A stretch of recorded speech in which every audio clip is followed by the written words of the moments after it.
دروازے کا بڑا سا پٹ ہوا تھا، بہت آہستگی کے ساتھ، مگر پھر بھی اس سرد رات کی اس بلا کی خاموشی میں اس کی ہلکی سی چرچراہٹ بھی بہت دور تک جیسے سنائی دی تھی۔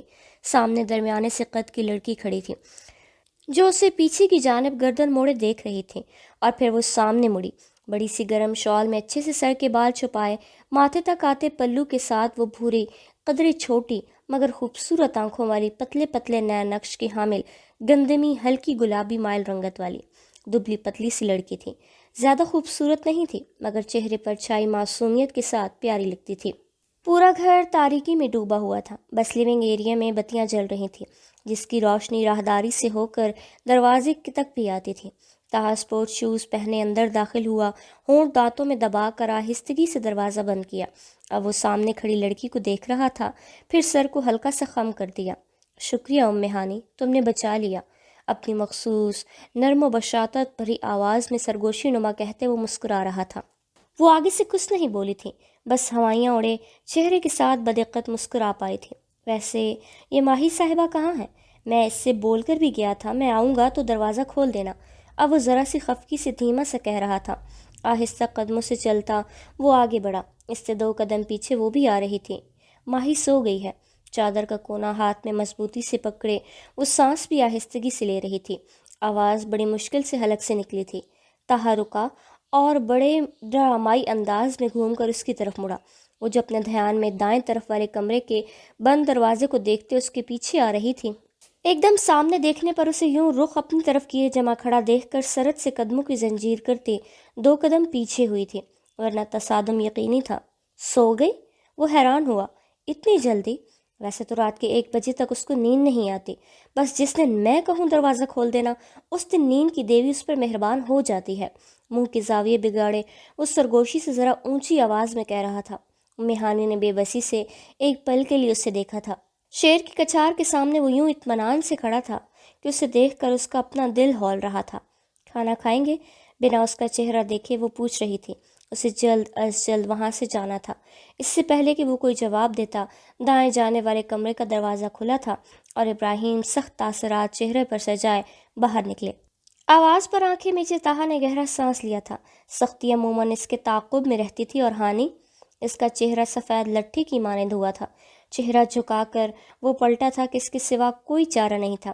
فی الحال ایسا کوئی منتر نہیں تھا جس سے وہ خود کو غائب کر لیتا۔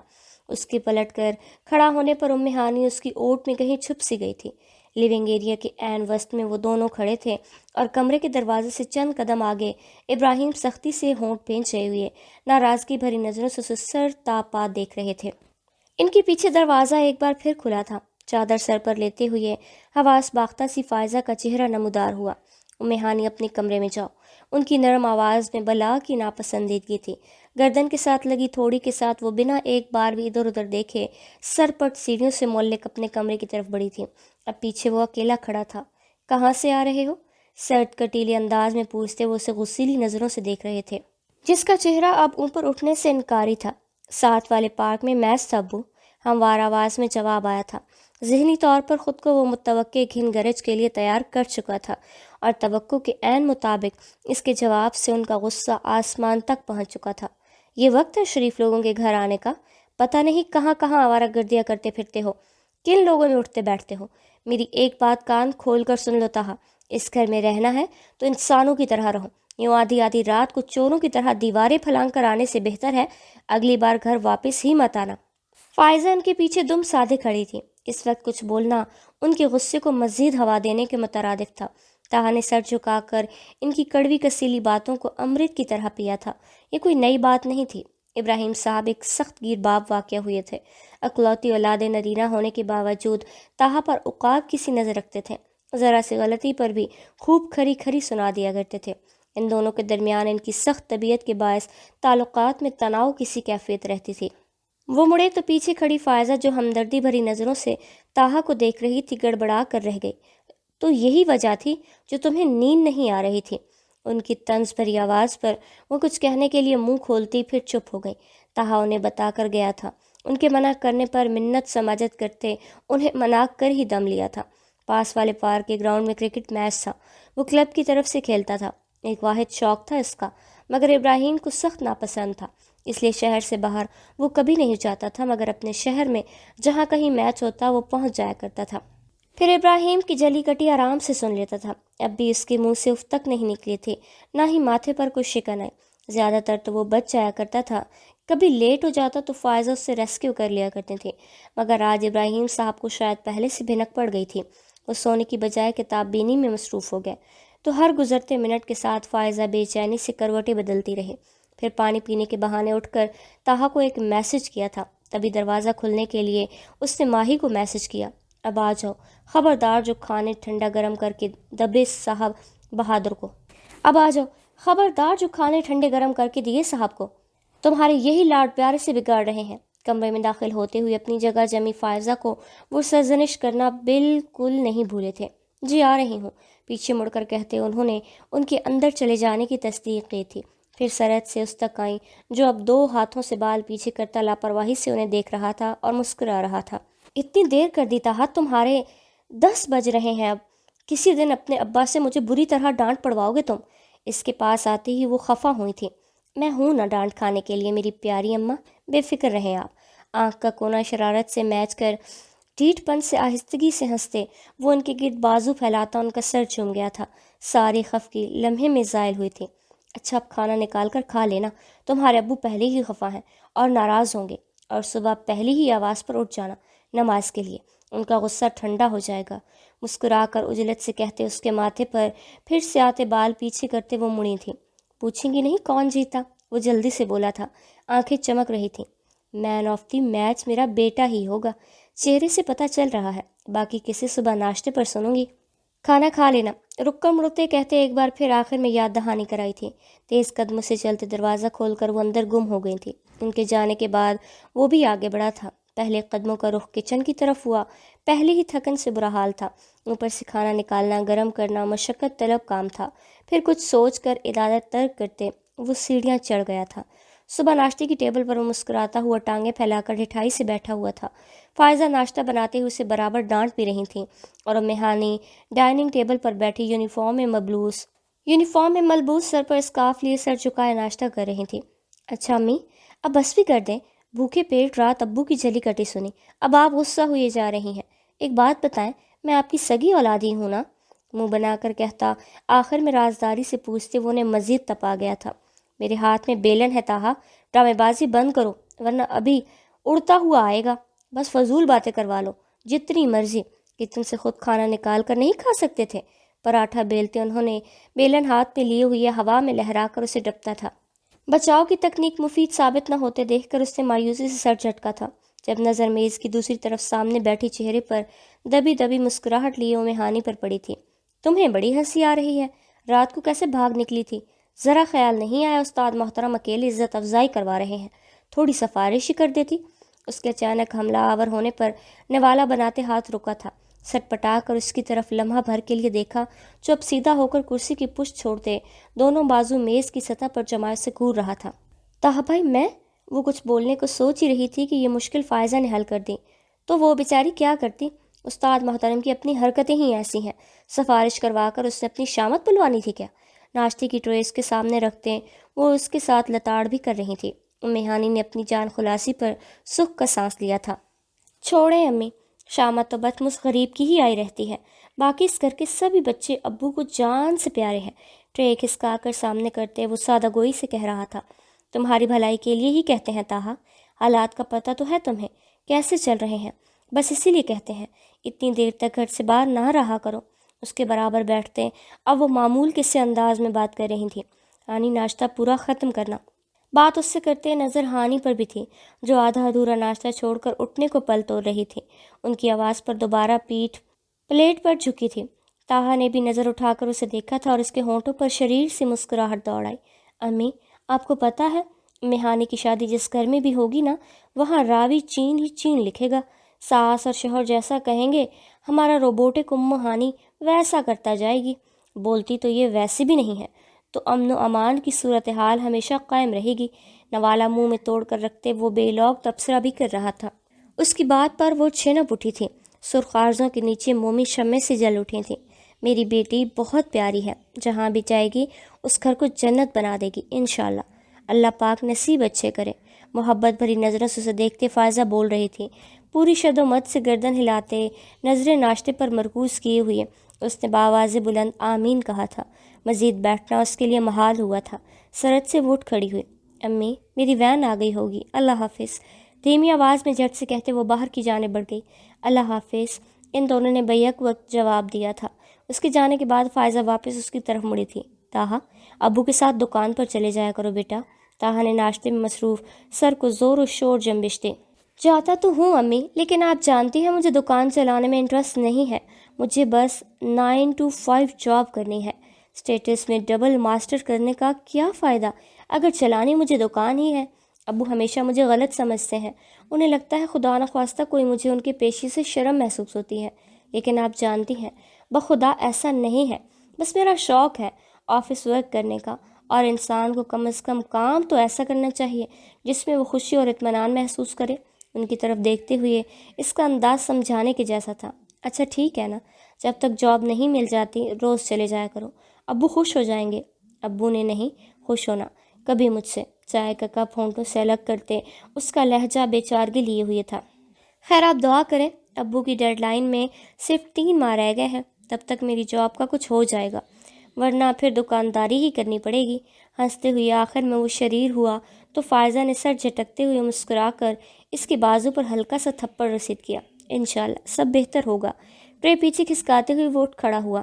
ٹھیک ہے پیاری والدہ، میں اب چلتا ہوں۔ آپ کے شوہر نامدار بار بار گھڑی دیکھ کر جاہ و جلال کا شکار ہو رہے ہوں گے۔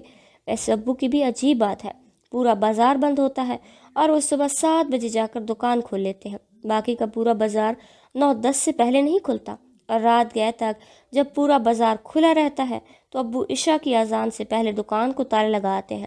سنک کے نل کے نیچے ہاتھ دھوتے وہ زور و شور سے اپنے خیالات کا اظہار کر رہا تھا۔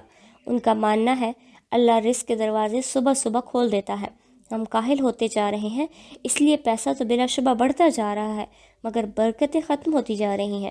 فائزہ نے برتن اٹھا کر سنک کے پاس رکھے، ہاتھ دھو کر وہ سیدھا ہوتا ان کے سامنے کھڑا ہوا تھا، سنجیدہ سا۔ فائزہ نے اچنبے سے اس کا چہرہ دیکھا، تازہ تازہ ہوئی شیو کے نیلا ہٹوں کے ساتھ اس کا چہرہ سنہری کرنوں کی مانند چمکتا نظر آتا تھا۔ وہ پیارا تھا مگر ماں کو تو کچھ اور بھی پیارا لگتا تھا۔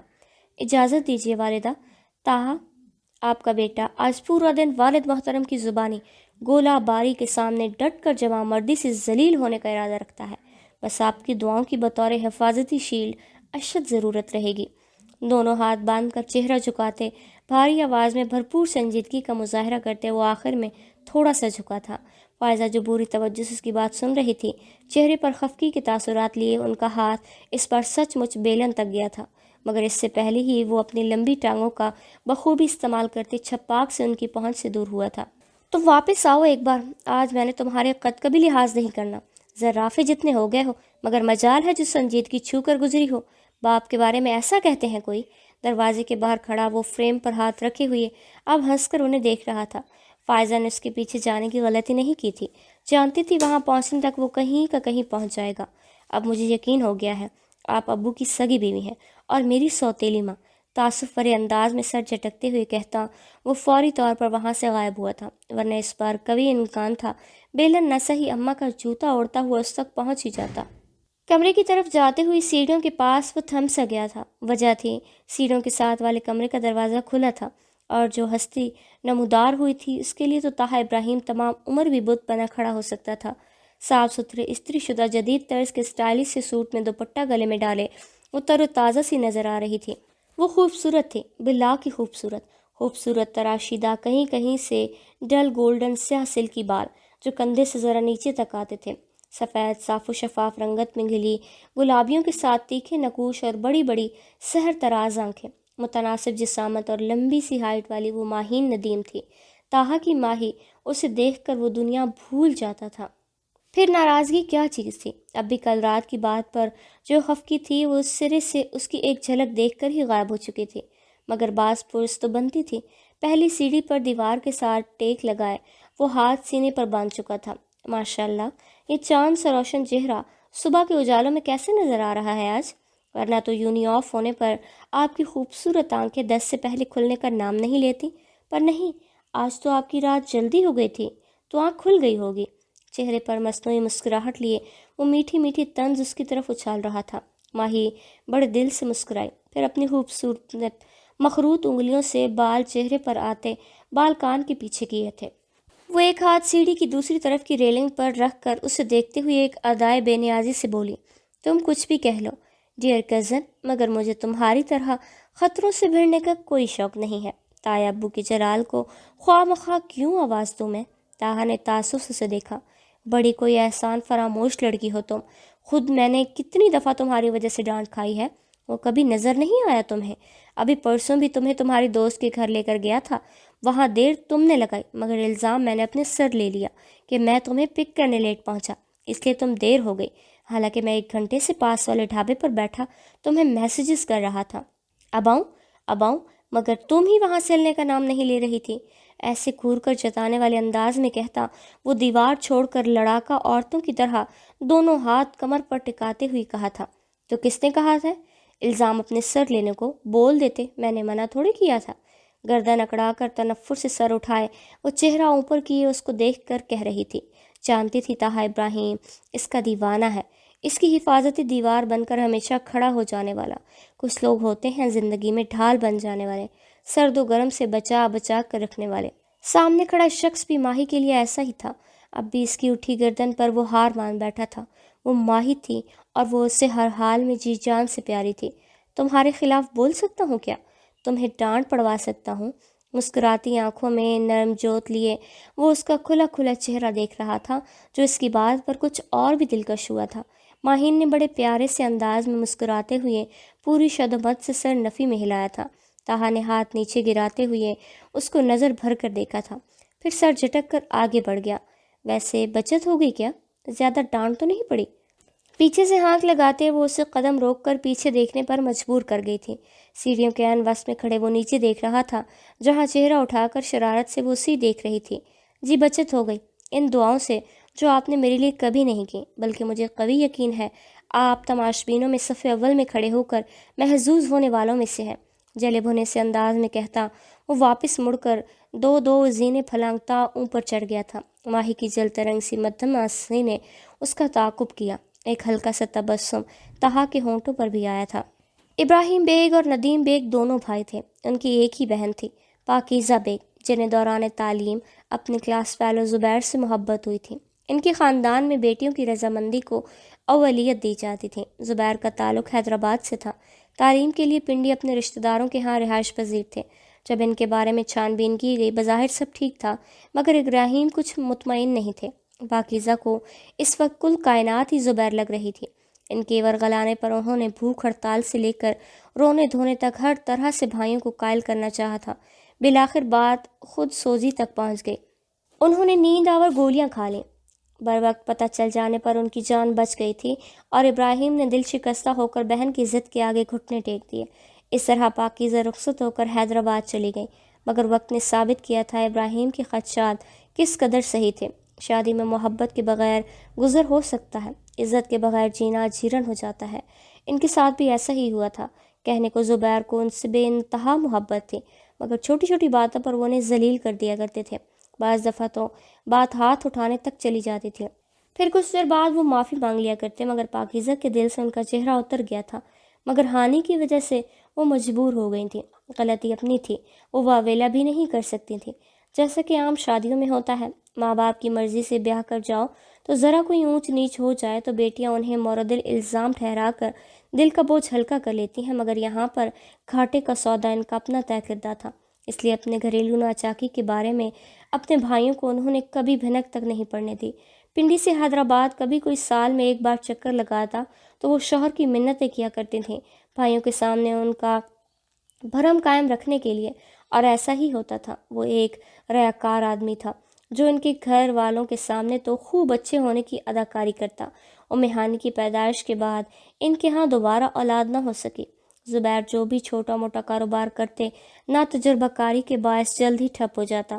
دن بدن ان کی فرسٹریشن بڑھتی جاتی اور سارا بدبختی کا الزام پاکیزہ پر آ جاتا، اور اس گھٹن بھری بدبختی اور اس دواجی زندگی کا اختتام 9 سال بعد ہوا تھا۔ پورے محلے کے سامنے ان کو ذلیل رسوا کر کے گالم گلوچ کے ساتھ گھر سے باہر نکال پھینکا تھا۔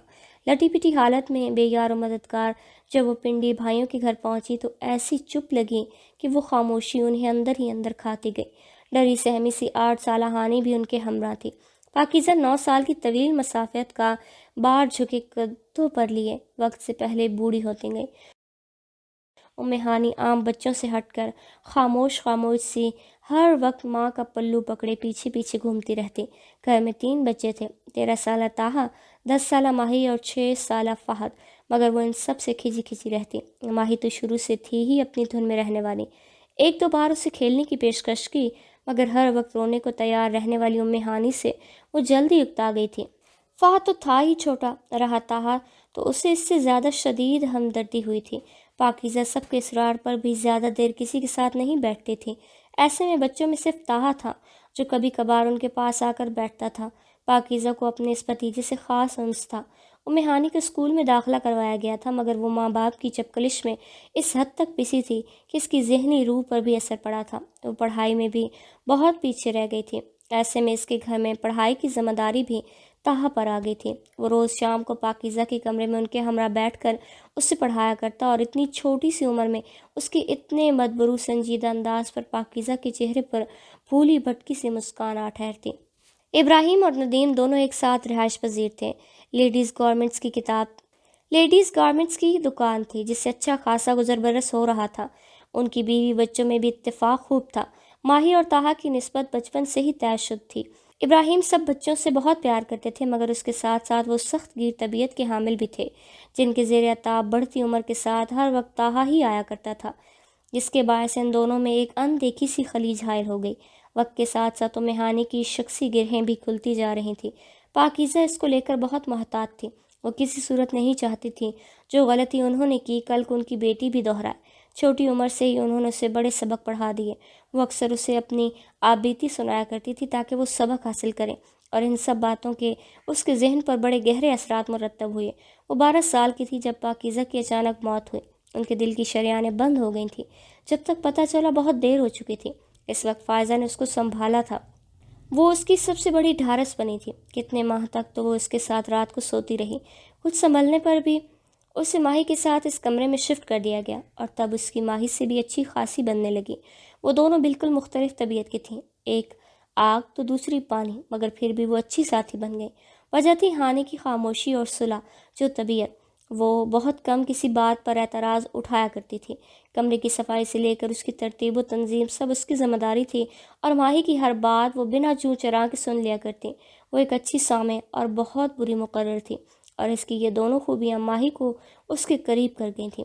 تاہا شام کے وقت ایک اکیڈمی میں ٹیوشن دیا کرتا تھا۔ اس کے علاوہ وہ انٹرنیٹ پر فری لانسنگ کا کام بھی کرتا تھا۔ پچھلے 2 سال سے وہ جاب کے لیے مارا پھر رہا تھا۔ اب تو ابراہیم نے بھی اسے الٹیمیٹم دے دیا تھا۔ اس کے پاس دیے گئے وقت 1 سال میں سے صرف 3 ماہ باقی تھے۔ جو وقت گزر رہا تھا اس کی فکر بھی بڑھ رہی تھی۔ آج بھی ایک جگہ انٹرویو دیا تھا، مگر سلیکشن نہیں ہو پائی تھی۔ شام کا وقت تھا۔ وہ چھت پر کھڑا دور سرمئی ہوئی آسمان کی وسعتوں میں اڑتے پرندوں کو دیکھ رہا تھا۔ اس کی پشت کے پیچھے سورج غریب ہونے کو تھا۔ اس کی بجھتی شام کے دیے کے ساتھ ساتھ اس کا چہرہ بھی اترا سا لگتا تھا۔ ٹیرس پر کھلتے دروازے میں سے ماہی آئی تھی۔ ہاتھ میں اس کے لیے چائے کا کپ تھام رکھا تھا۔ اسے دیکھ کر وہ مسکرایا تھا کہ لفٹ کا احساس کچھ تو زائل ہوا تھا۔ یہ پکڑے جناب آپ کی چائے۔ وہ خوش دلی سے مسکرائی تھی۔ تاہا نے سر کو شکریہ کے انداز میں خم دیتے کپ اس کے ہاتھ سے لیا تھا۔ وہ چھت کے گرد بنی سفیل سے ٹیک لگائے کھڑا تھا۔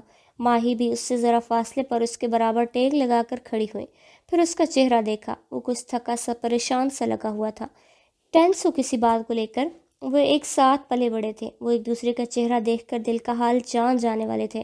تھوڑا سا نحیف سا مسکراتے ہوئے پلٹ کر رخ ڈوبتے سورج کی طرف موڑتے اب اس کا چہرہ زرد سی روشنی میں دمکتا ہوا دکھائی دیتا تھا۔ انٹرویو کا کیا بنا؟ اسی پوزیشن میں کھڑی وہ گردن ترچھی کیے اس کو دیکھ رہی تھی۔ سادہ سے سوٹ میں صاف ستھرے چہرے کے ساتھ بھی وہ بلا کی خوبصورت لگ رہی تھی۔ بالوں کو ہیئر بینڈ میں جکڑ رکھا تھا۔ تاہا نے چائے کا گھونٹ لیتے سر کو نفی میں جنبش دی۔ ماہی گہرا سانس بھر کر رہ گئی۔ مان لو ڈیئر کزن، آخر میں بیٹھنا تم نے دکان پر ہی ہے۔ شرارت سے مسکراتے ہوئے اس کی طرف دیکھتے اس کا موڈ لائٹ کرنے کو وہ اسے چھیڑ رہی تھی۔ تاہا ہلکا سا ہنسا۔ تم قبول کر لو گے دکاندار شوہر؟ اپنے فرینڈس میں میرا حوالہ دیتے شرمندگی تو نہیں ہوگی نا؟ چائے کا بڑا سا گھونٹ لیتے وہ اب رخ اس کی طرف موڑے فرصت میں اسے دیکھ رہا تھا۔ نرم جزموں سے لبریز آنکھیں روشن چمکتی ہوئی، اور اس وقت اس کے چہرے کا نور ان آنکھوں میں سما کر انہیں کچھ اور بھی چمکدار بنا گیا تھا۔ ماہی کا منہ کڑوا ہوا تھا۔ وہ اسٹیٹس کانشیس تھی۔ اپنی یونی کالج ہر جگہ اس نے یہی کہہ رکھا تھا، اس کے ابو کپڑے کا کاروبار کرتے ہیں۔ دیکھو تہا، بات شرمندگی کی نہیں ہے، میری ساری فرینڈز اپر کلاس سے تعلق رکھتی ہیں، ایسے میں کیا ضرورت ہے اپنی کم مائیگی کا اشتہار لگانے کی؟ میں کوئی جھوٹ نہیں بولتی، مطلب ہے تو یہ بھی ایک طرح سے بزنس ہی۔ اب یہ تو ان کی سمجھ کا قصور ہے جو انہیں لگتا ہے کہ ہماری گورنمنٹس ملز ہیں۔ کندھے اچکا کر بڑی نفاست سے وہ سارا الزام اپنی دوستوں کی سمجھ بوجھ پر ڈالتی، خود کو بڑی ذمہ قرار دے چکی تھی۔ سر جھٹک کر وہ ہنسا تھا۔ ماہی نے اسے نحیف سا گھورا۔ اچھا، اور اگر کبھی مجھے کسی فرم میں جاب مل گئی تو میں تو فرم اونر کہلاؤں گا نا؟ سر کو زور و شور سے ہلاتے محظوظ ہو کر وہ صحیح معنوں میں اب اس کی ٹانگ کھینچ رہا تھا۔ ماہی نے پوری قوت سے ایک تھپڑ اس کے شانے پر رسید کیا۔ تمہیں تو کوئی بات بتانی ہی نہیں چاہیے۔ منہ پھلا کر اب اس کی طرف سے رخ موڑے وہ کھلے عام ناراضگی کا اظہار کر رہی تھی۔ مذاق کر رہا ہوں ماہی۔ مسکرا کر کپ منڈیر پر رکھتا وہ فوری مفاہمت پر اتر آیا تھا۔ وہ ہنوز چہرہ موڑے کھڑی ہوئی تھی۔ طاہر نے اپنی انگشت شہادت سے اس کے کندھے پر دستک دی تھی۔ خفا آنکھوں سے چہرہ موڑ کر اسے دیکھا تھا۔ کیا ہے؟ انداز کھا جانے والا تھا۔ اس ناراضگی کے ساتھ خود سے تھوڑے مگر ایک محتاط فاصلے پر کھڑے طاہا کا دل وہ زور سے دھڑکا گئی تھی۔ آئی لو یو، ایک جذب کے عالم میں چہرے پر الوہی سے چمک لیے وہ آہستہ سے آواز میں کہہ رہا تھا۔ ماہی کے ہونٹوں پر مسکراہٹ ڈھلنے لگی۔ جانتی ہوں، ہاتھ سینے پر باندھے اس کی طرف پلٹ کر وہ گردن اکڑا کر کہہ رہی تھی۔ طاہا ابراہیم تمہارے سارے خواب پورے کرے گئے انشاءاللہ۔ اس کی خوبصورت آنکھوں میں جھانکتے ہوئے وہ ذرا سا جھکا تھا۔ سارے خواب؟ سوچ لو۔ زیر لب ہنسی دبائے ماہی بولی تو طاہا نے سر پر بے چارگی سے ہاتھ پھیرا، پھر اس کا ہاتھ اپنے ہاتھ میں لیتے ہوئے ہولے سے دبایا تھا۔ نہیں، مطلب کچھ خواب جو میری رسائی میں ہوں گے، مگر ایک وعدہ کرتا ہوں تم سے، ماہی کی خوشی کے لیے ہر نفع نقصان سے بالاتر ہو کر طاہا کسی بھی حد تک جا سکتا ہے۔ اور اس لمحے اس کے لہجے میں بولتی سچائی پر کون کافر ایمان نہ لاتا؟ ماہی کا دل سرشار ہوا تھا۔ ڈوبتے سورج نے یہ عہد اپنی بجھتی آنکھوں سے ہوتے دیکھا تھا۔ وقت بہت جلد اس سے اس کی پاسداری کے اسباب پیدا کرنے والا تھا۔ لیونگ ایریا میں صوفے پر دونوں پیر سمیٹ کر بیٹھی وہ سر جھکائے سوچوں میں بری طرح غرق تھی۔ سر پر گلابی رنگ کا اسکارف لپیٹے پوری وجود کے گرد بڑی سی گرم شال لیے وہ گود میں رکھے رجسٹر پر جھکی ہوئی تھی۔ سردی تھی مگر اسے کچھ زیادہ ہی لگتی تھی۔ وہ بی ایس کی اسٹوڈنٹ تھی۔ پیپرز جوں جوں قریب آ رہے تھے اس کی پڑھائیاں بھی عروج کی جانب گامزن تھیں۔ ہاتھ میں پکڑی پینسل اضطراری انداز میں گھماتے ہوئے اس کی شکل سے لگ رہا تھا کہ وہ کسی بھی وقت رو دینے کو تھی۔ اکیڈمی سے لوٹے طاہا نے گھر میں داخل ہوتے ساتھ ہی اس کا روحانسی چہرہ دیکھ کر رکتے ہوئے گہرا سانس بھرا تھا۔ پھر وہ مضبوط چال چلتا اس تک آیا۔ ذرا برابر صوفے سے دور کھڑے ہوتے وہ نظریں اس کے رجسٹر پر جمائے ہوئے تھا۔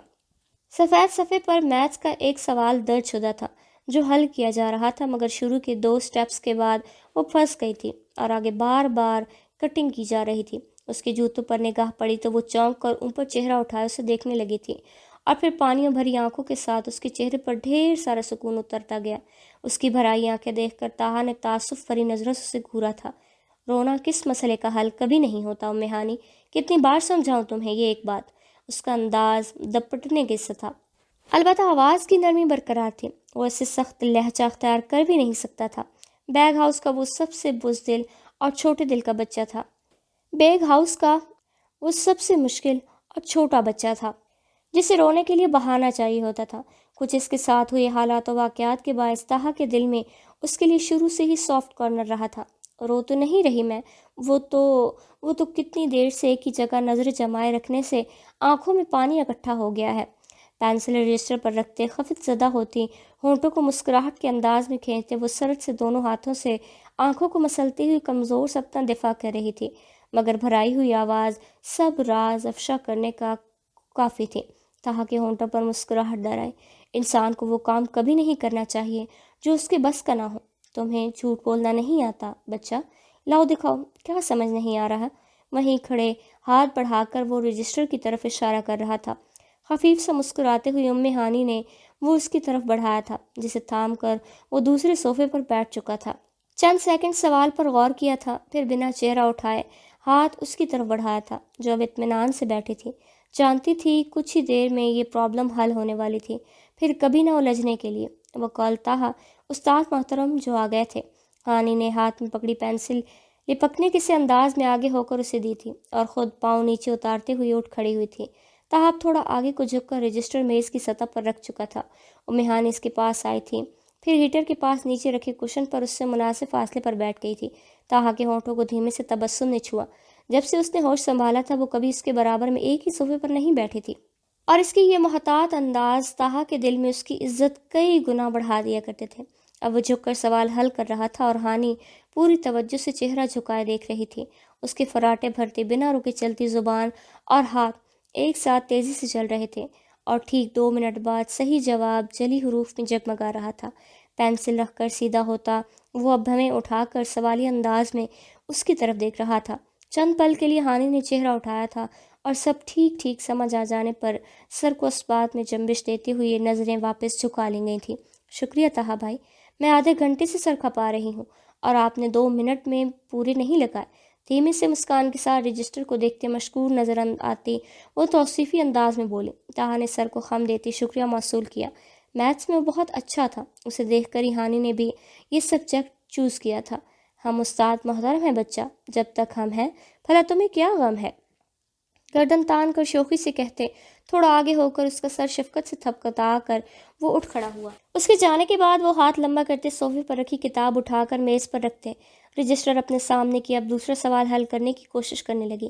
کچن میں داخل ہوتے اس نے بآواز بلند سلامتی بھیجی تھی۔ پلٹ کر اسے دیکھتے ہوئے فائزہ کی جان میں جان آئی، جس کا فائزہ اور آنسا نے بیک وقت جواب دیا تھا۔ کہاں غائب ہو صبح سے؟ تمہارے ابو 2 بار گھر فون کر کے پوچھ چکے ہیں تمہارا، اور تمہارا نمبر کیوں بند ہے؟ آٹا گوندتے ساتھ وہ ذرا سخت آواز میں اس سے استفسار کر رہی تھیں۔ چچی 1 کپ چائے پلیز۔ کاؤنٹر پر بیٹھا وہ جو اب آنسا سے چائے کی فرمائش کر رہا تھا، ان کی بات پر چونکتے ہوئے موبائل جیب سے نکالا تھا جو کہ پاورڈ آف تھا۔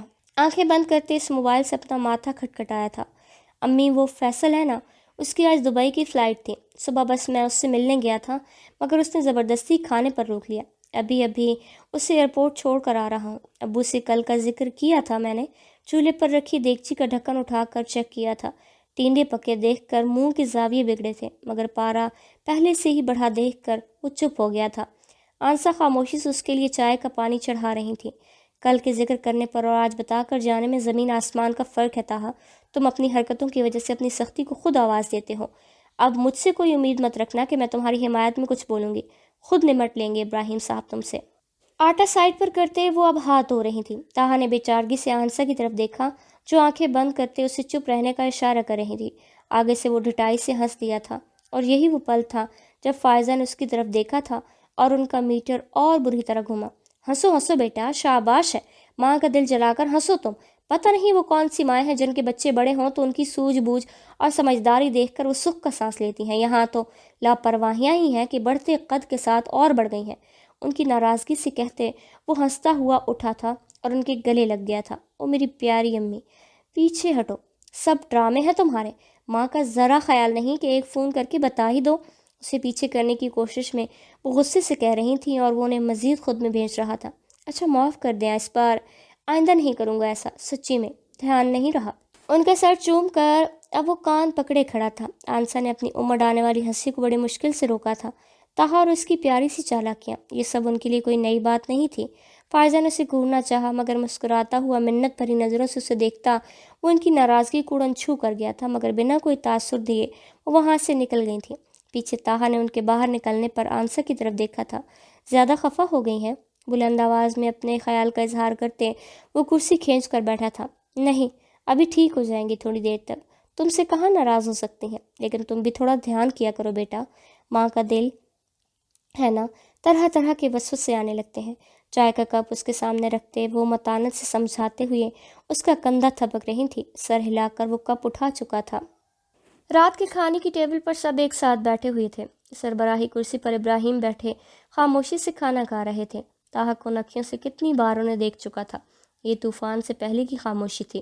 مدد طلب نظروں سے ماں کی جانب دیکھا جو اب بھی اس کی طرف نہیں دیکھ رہی تھی، اور تو اور آج وہ بے دلی سے ٹینڈے کھانے پر بھی مجبور تھا کیونکہ ناراضگی کے طور پر انہوں نے اسے کچھ اور نہ خود بنا کر دیا تھا بلکہ انسا کو بھی سختی سے منع کر دیا تھا۔ کہاں تھے صبح سے تم؟ سب سے پہلے وہی کھانا کھا کر اٹھتا سکنے کے چکر میں تھا کہ جب ہاتھ صاف کرتے ابراہیم نے بنا اس کی طرف دیکھے کہا تھا۔ وہاں موجود سبھی افراد جانتے تھے وہ کس ہستی سے مخاطب ہے۔ وہ دوبارہ سے کرسی پر ٹک گیا تھا۔ ابو، وہ فیصل دبئی گیا ہے، اسے ایئرپورٹ چھوڑنے گیا تھا، نظریں جھکا کر آہستہ آواز میں اس نے کہا تھا۔ ابراہیم نے سر کو ہلایا۔ تو ایئرپورٹ تک چھوڑنے کی کیا ضرورت تھی بیٹا؟ دبئی تک چھوڑاتے۔ سنجیدگی سے کیے طنز پر نہ چاہتے ہوئے بھی اسے ہنسی آئی تھی مگر وہ ضبط کر گیا تھا۔ مگر سامنے دوپٹہ سر پر لیے ماہی پر ایسی کوئی پابندی نہیں تھی۔ چہرہ جھکا کر وہ دبے سے انداز میں مسکرائی تھی جسے چھپانے کے لیے اس نے جلدی سے نوالا منہ میں رکھا۔ طاہا کی نظروں سے اس کی مسکراہٹ مخفی نہیں رہ سکی تھی۔ ہانی اور فہد البتہ اسے ہمدردی بھری نظروں سے دیکھ رہے تھے۔ جانے دے بھائی صاحب، بچہ ہے۔ ندیم بیگ فوری طور پر بھتیجے کی مدد کو میدان میں کودے تھے۔ بچہ نہیں ہے ندیم، 25 سال کا ہو گیا ہے۔ اس کی عمر کے لڑکے پورا گھر سنبھالے بیوی بچوں والے ہیں اور اس کا بچپنا ہی ختم نہیں ہو رہا۔ یہ سب تم لوگوں کی بیجا لاڈ پیار ہے جو اسے بگاڑ رہا ہے۔ یہی حالات رہے نا تو ایک دن ہاتھ ملو گے تم سب، سخت آواز میں غصے سے کہتے وہ اس کے ساتھ ساتھ سب پر اپنی ناراضگی کا اظہار کر رہے تھے۔ ٹیبل پر ایک دم سے تناؤ بڑھ گیا تھا۔ کھانا تو سبھی کھا ہی چکے تھے، اب ہاتھ روکے اور دم سادے ابراہیم بیگ کی گھن گرج سن رہے تھے۔ ان کے غصے سے اس کا گھر کا ہر فرد پناہ مانگتا تھا۔ سب کے سامنے اور خاص کر خود سے چھوٹوں کے سامنے یوں ڈانٹ پڑنے پر اس کا چہرہ خفت سے سرخ ہوا تھا۔ ماہی، فہد اور ہانی آگے پیچھے وہاں سے اٹھ کر چلے گئے تھے۔ اب گھر کے چاروں بڑوں کے ساتھ وہ سر جھکائے بیٹھا تھا۔ آج سبحان بھی چھٹی پر تھا، نیا مال بھی آنا تھا، اوپر سے یہ صاحب بھی غائب تھے۔ کتنی مشکل ہوئی ہوگی باپ اور چچا کو، انہیں کیا پرواہ ہے، بس صبح ٹھاڑ سے تیار ہو کر آوارہ گردی کے لیے نکل پڑتے ہیں۔ صاحب بہادر، میری ایک بات کان کھول کر سن لو تاہا، بس 2.5 ماہ ہے تمہارے پاس، اس میں اگر کوئی نوکری ملی تو جی بسم اللہ، ورنہ دکان پر بیٹھو، اپنے پیروں پر کھڑے ہو تاکہ میں بھی ندیم اور انسا کے سامنے سرخرو ہو سکوں۔ یہی حالات رہے تو جلد ہی ماہی کا کہیں اچھا سا رشتہ میں خود دیکھوں گا۔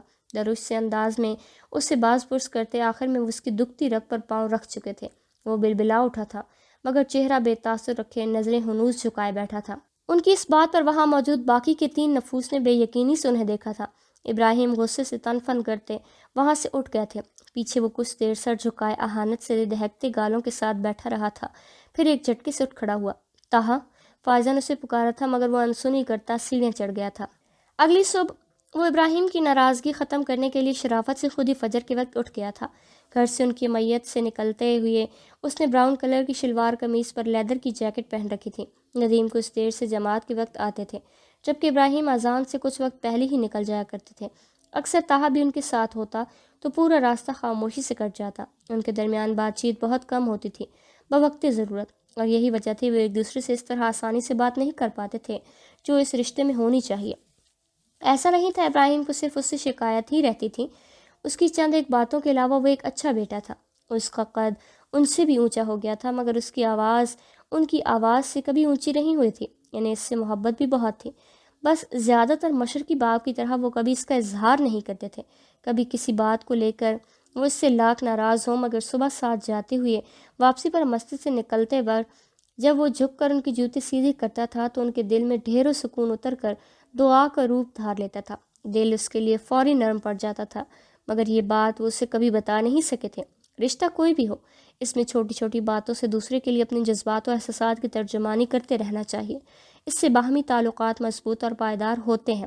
ابراہیم کی وہ اکلوتی اولاد تھی، اسی لیے بچپن سے ہی اس کے بگڑ جانے کے خدشے کو لے کر وہ اس کے ساتھ سخت رہے تھے۔ وقت کے ساتھ ساتھ یہ سختی ان کی عادت بنتی جا رہی تھی مگر ایک غلطی ہو گئی تھی، وہ کبھی یہ نہیں سمجھ پائے کہ ان کی اس کی بہتری کے لیے خود پر طاری کی گئی یہ سختی اعتدال کی حد پھلانگ گئی تھی۔